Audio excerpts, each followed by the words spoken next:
Nous poursuivons donc notre série sur la frénésie immobilière. Ce soir, les coopératives d'habitation ont connu un essor dans les années 70 et 80, puis leur développement a ralenti, mais elles pourraient devenir une solution à la pénurie de logements abordables. Marie-Claude Morin. La coopérative de solidarité du Bois-Hélène à Laval compte 165 appartements. Les 2 tiers occupés par des aînés, l'autre tiers par des familles. On trouve les personnes âgées, on trouve les jeunes aussi. Et il y a une certaine coopération. On s'entraide ici. En fait, pour qu'une coopérative d'habitation fonctionne bien, il faut absolument que les résidents, qui sont tous membres de la coop, mettent la main à la pâte. Ça, c'est les tâches. Les locataires s'occupent de tout, du nettoyage quotidien à l'entretien à plus long terme. On ne peut pas de concierge, on n'a pas les moyens. Fait que c'est les membres qui participent, puis il faut qu'ils fassent leurs tâches et c'est vérifié. Pour les aînés, un 3,5 dans cette coop coûte 751 $ par mois et un 4,5 854 $.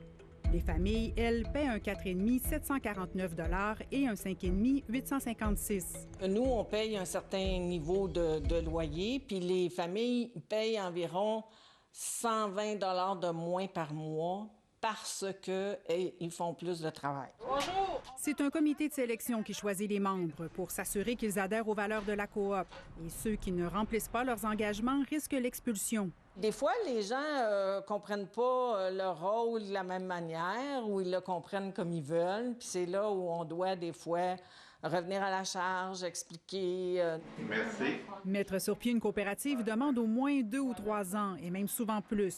Mais les efforts en valent la peine, selon cette cofondatrice. Si on est locataire d'un bloc appartement ordinaire, s'il y a des choses qu'on n'aime pas, bien, il faut passer par le propriétaire. Tandis qu'ici, bien, on peut passer tout simplement par une réunion de membres et puis on décide de ce qu'on veut puis ce qu'on veut pas.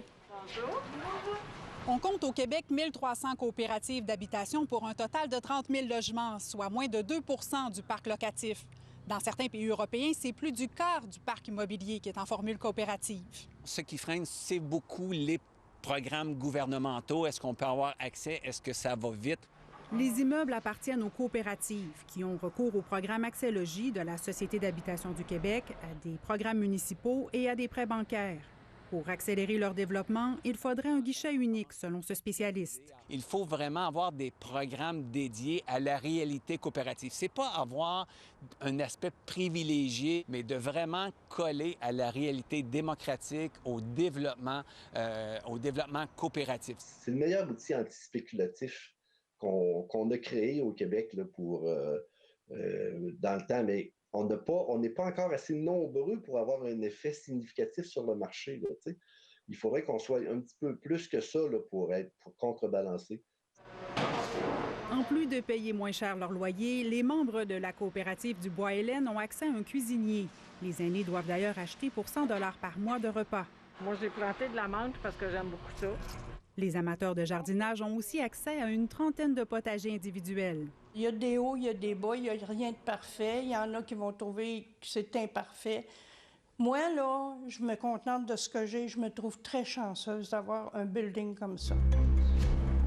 Et comme tout le monde doit s'atteler à la tâche, c'est presque impossible de ne pas connaître ses voisins. Ici Marie-Claude Morin, Radio-Canada, à Laval.